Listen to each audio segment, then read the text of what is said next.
El médico veterinario Pablo Roscoff, del Experimental Rafaela del INTA, presenta información sobre cetosis o hígado graso en vacas de tambos.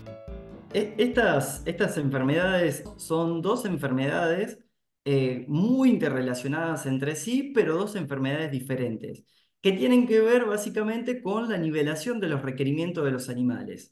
Es muy común en vacas de alta producción que tienen balance energético negativo, como se llama. El balance energético negativo quiere decir que la cantidad de alimentos que la vaca consume por día es un poco inferior a la cantidad de energía que libera en la producción de leche. Entonces se configura un periodo de balance energético negativo, que todos los animales alrededor del parto lo tienen, porque alrededor del parto hay una disminución de aproximadamente el 30% del consumo de materia seca, de alimentos tal cual, y por tanto las vacas empiezan o inician su lactancia a niveles productivos importantísimos y no alcanzan a nivelar sus requerimientos. Entonces configuran ese balance energético negativo. La estrategia del animal es movilizar sus reservas corporales, o sea, la grasa que tiene almacenado en su organismo, que lo hizo a través de la etapa previa, digamos, el final de la lactancia, el periodo seco,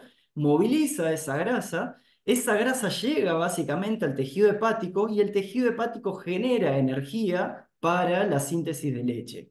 El problema es que cuando nosotros formulamos una dieta o el animal incurre en una patología en el posparto, lo primero que va a hacer es disminuir el consumo de materia seca. Y si la dieta no alcanza a cubrir los requerimientos energéticos de ese animal, la vaca va a movilizar en una magnitud mayor y por tanto va a incurrir en una acumulación de grasa dentro del tejido hepático y eso es lo que se llama hígado graso.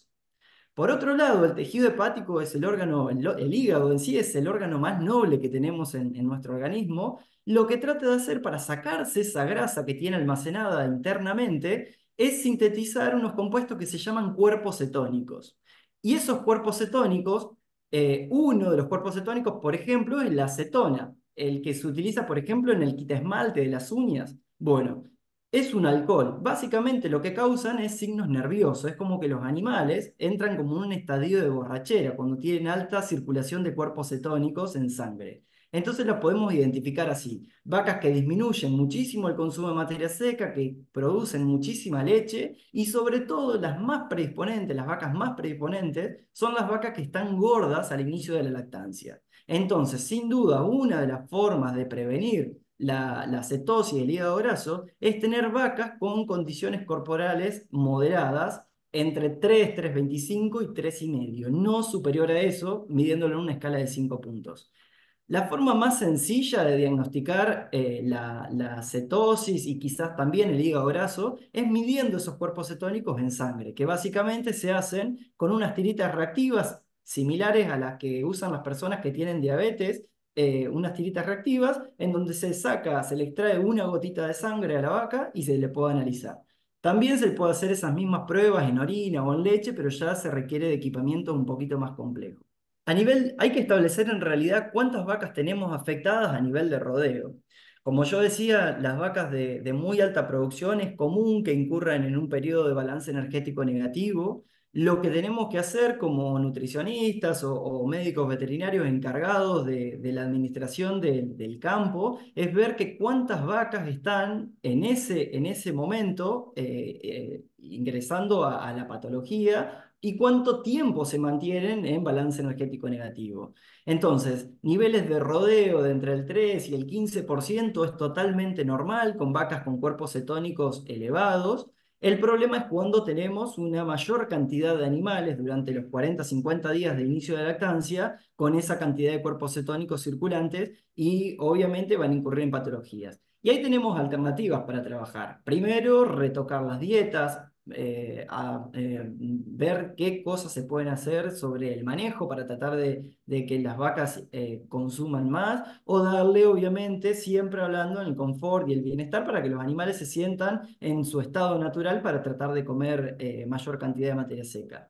Lo cierto es que en los sistemas pastoriles en nuestro país, que son quizás los que predominan en nuestro país, es bastante difícil llegar a nivelar los requerimientos energéticos de una vaca lechera de alta producción. Entonces, por ahí, en la estrategia de encerrar las vacas en el primer tercio de la lactancia es muy bueno porque podemos mejorar el consumo de materia seca y por otro lado, estamos tratando de disminuir los estrés y el gasto energético en el que incurren las vacas cuando tienen que ir al pastoreo. En realidad, la cetosis del hígado graso es una enfermedad de entrada que se llama.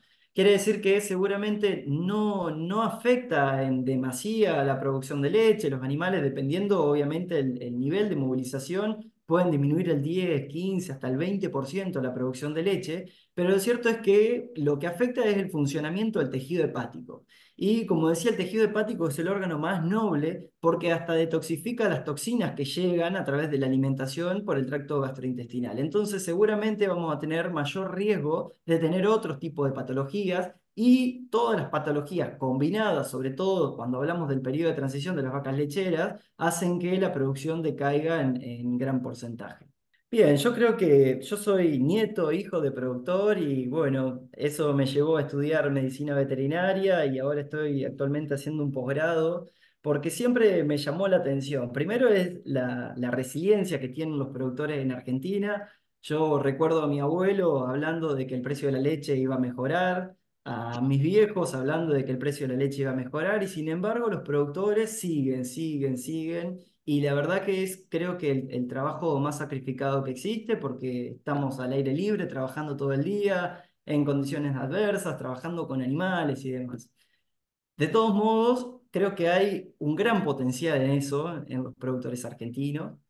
Y sin duda quizás lo que falta, en base a mi experiencia, y esto obviamente es totalmente personal, es quizás un poco más de asesoramiento profesional. Muchas veces las cosas suceden porque no las sabemos anticipar, no las podemos ver con anterioridad y a nosotros por nuestra formación, médico veterinario, o los agrónomos o los ingenieros en producción, lo que nos enseñan básicamente en las carreras universitarias es tratar de prevenir. Iniciar antes de que tengamos el problema. Entonces, quizás con asesoramiento profesional y interactuando completamente con otros productores y demás, nos podríamos adelantar muchísimo a las patologías y mejorar tremendamente la producción lechera del país.